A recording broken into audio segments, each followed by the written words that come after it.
Previously on the Dragon Prince. Is that Soren? Whatever happens, whatever My boy Soren, haven't accidents seen him in a or while. Tragedies may occur. Above all else, you must. Hey, it's gonna be a Claudia and Soren episode.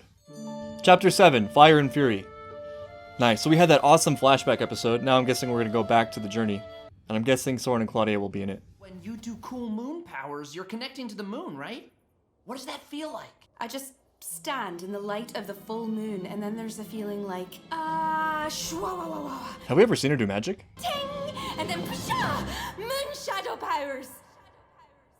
Does that help? No, not at all. But I enjoyed it. We're so far off Callum and Ezran's trail now. You're really far away. You gotta cross the ocean. If I untie you, you're just gonna try and escape. Again. No, not this time. Fool me once, shame on you. Fool me twice, shame on me. Fool me 3 times, back to you again. Is that how that works? Shame on you. Yeah, tell him, Soren. There's a river of lava. One does not simply walk into Zadia. Hey. Actually, one does simply walk into Zadia. There's a secret path, the Moonstone Path.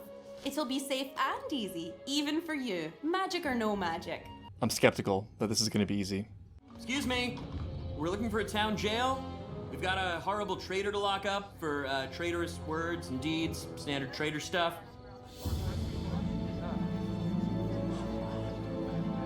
Excuse me, Crown Guard here. Why do I feel like this is gonna be an independent Soren Claudia journey that doesn't involve Callum and Ezran and Rayla necessarily? That would be great. I would love it if they have their own little thing. Something's weird. I know, no one's listening to me. What? Oh no. Is that? A dragon?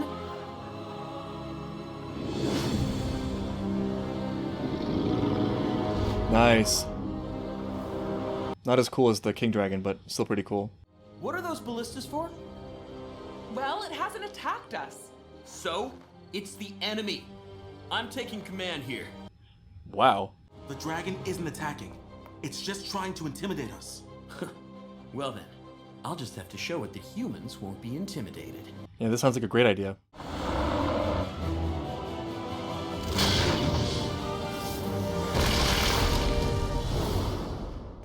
Ha! See? Scared it off. Dragon problem solved. You just pissed it off. Oh no, I know that sound. How'd they get so close so fast? Get down!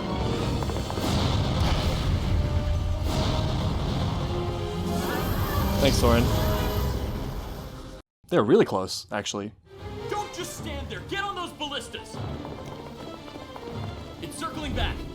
Get ready to fire! Soren has so many hero qualities. Like, he's a natural warrior. He's a great leader. He's just missing, like, the heart. He's missing the thought, I guess. He's almost like a parody of, like, the brave prince trope. You know what I mean? But you can't say the guy's not brave.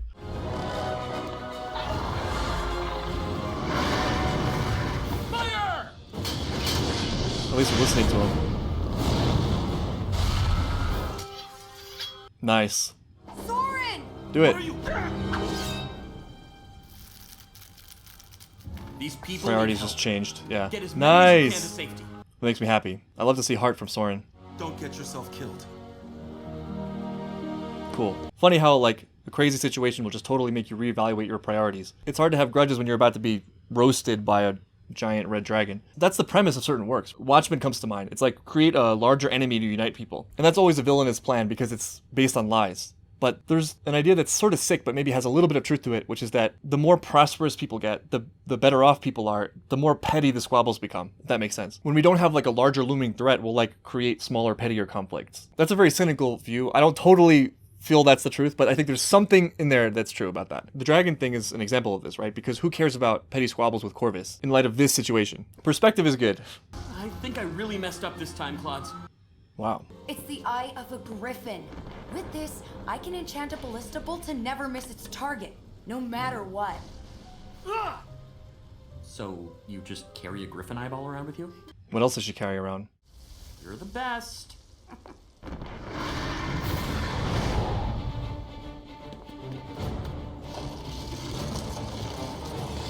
Drum noise now.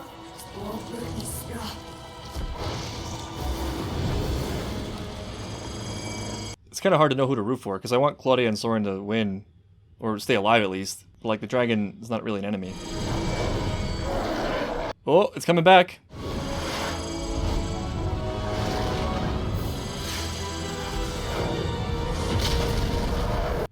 Damn, that sucks. Get down!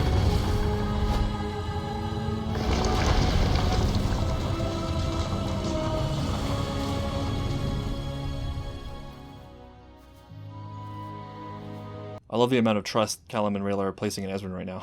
He sort of earned it, I guess. Aaron's taken some lumps recently. He didn't even bring his map back. How dare you! Oh yeah, I forgot about her. You used King Harrow's seal to summon the Pentarchy, and then you lied to them. I can hear it. It's Rayla's voice, right? I can hear it now. It's like the real human Rayla, or the American Rayla, or something. There, beneath her wing.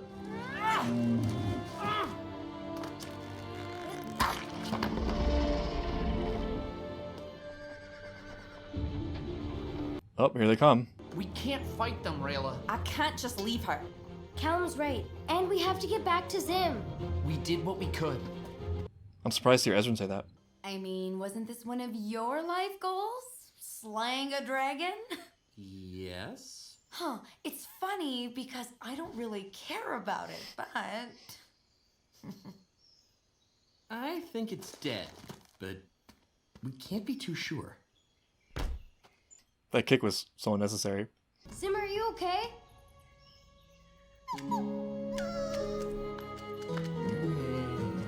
Bait, are you okay? No one's gonna ask about Bait? I hope you had a pleasant trip.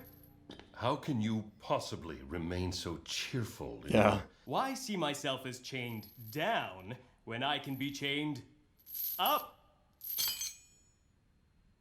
I admire your tenacity.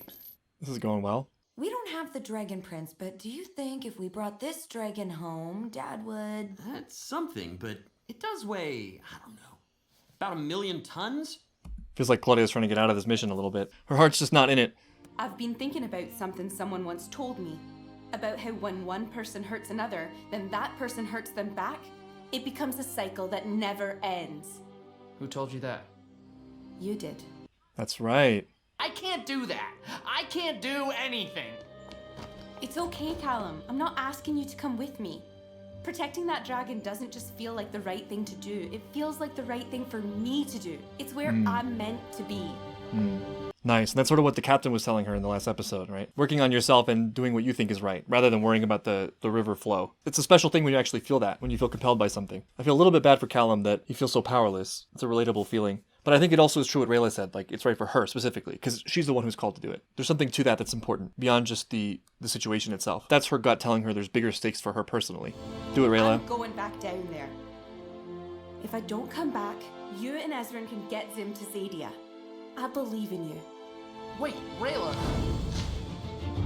It's pretty badass. What do I feel like he's not going to stay put? It doesn't matter what happens to me. Live or die, this dragon goes home.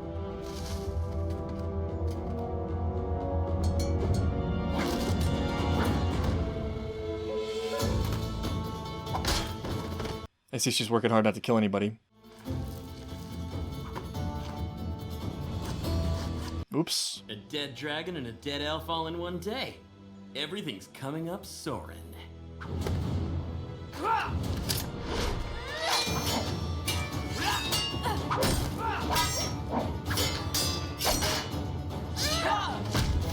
Oof.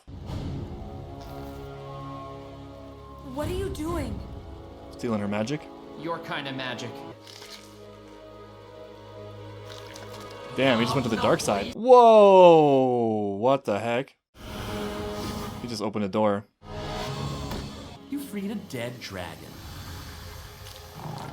If this were the end of the movie, that's where Soren's head would have been bitten off by the dragon, right there. Still bad at this, buddy. Now where's Zim? Oh no, I'm so stupid. Hide and seek was a really bad idea. Yeah, kinda was.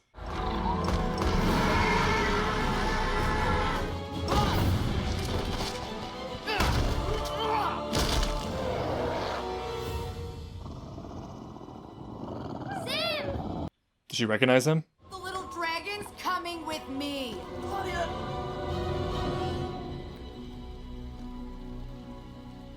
Help me.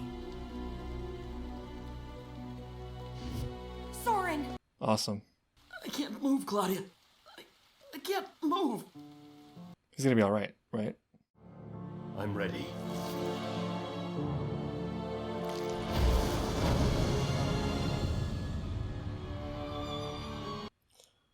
What the heck?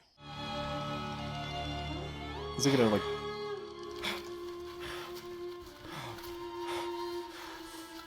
He's gonna burrow?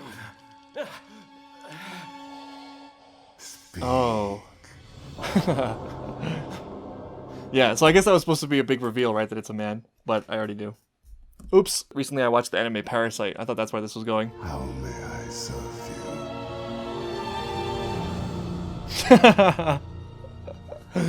Interesting. So this is not your ordinary elf, obviously. I'm guessing this is the sorcerer that Harrow referred to in the letter, the powerful wizard or whatever. When this whole thing started, I was kind of wondering what would happen with them since, you know, it's a human and an elf, and usually they're opposed. But I'm guessing that this guy, this elf, is outside of just the normal world of elves, and that he's his own force. You could see this becoming like a real problem for the world, if they have an allegiance. Maybe there are other ambitions to be had besides just like fighting the elves and keeping the kingdom safe. This guy's very seductive. He's got a seductive voice, and I'm sure he has seductive things to offer Viren. That's an interesting thing about Viren, right? Like, there's sort of that duality to him. It's clear that he really does think he's doing the right thing, and he wants what's best for people, but he also does like power, right? There's a part of him that is seeking power through magic. So this could be a dangerous fork in the road for Viren. Another thing I like about this episode is that there are some redeeming elements of Soren. I mean, attacking the dragon, we know that that's not ideal. We know that the dragons are sort of innocent in all this. They're beautiful creatures. Given that he thinks that's what he should do, he stepped up, he freed Corvus. Claudia also had a nice moment where she chose Soren's health over stealing the baby dragon, despite what Viren told her to do. And we really need that. Like, we really need those moments from these two. Because we know that there's going to be redemption for them, right? We know that they're not going to be down this villain road forever. So I really value those moments, and I want more of that. Also, really nice episode for Rayla, kind of coming into herself and listening to herself more and her own values, becoming who she wants to be, like the pirate told her to be. And also, crazy moment for Callum, touching dark magic for the first time. That'll be cool to see what the effects of that are. Like, he did it because he had to, but now that he's opened the door, I feel like the temptation is going to be even greater. And speaking of doing what you think is right, Callum just did something he thought was wrong in order to have an effect on the situation. And I think even if you get the desired outcome, there's something like that lingers about that. Like, you remember what you did, you remember that you went against your own values. So I have a feeling that's something he's gonna have to deal with. So that's the end of episode 7. I'll see you guys next time for episode 8.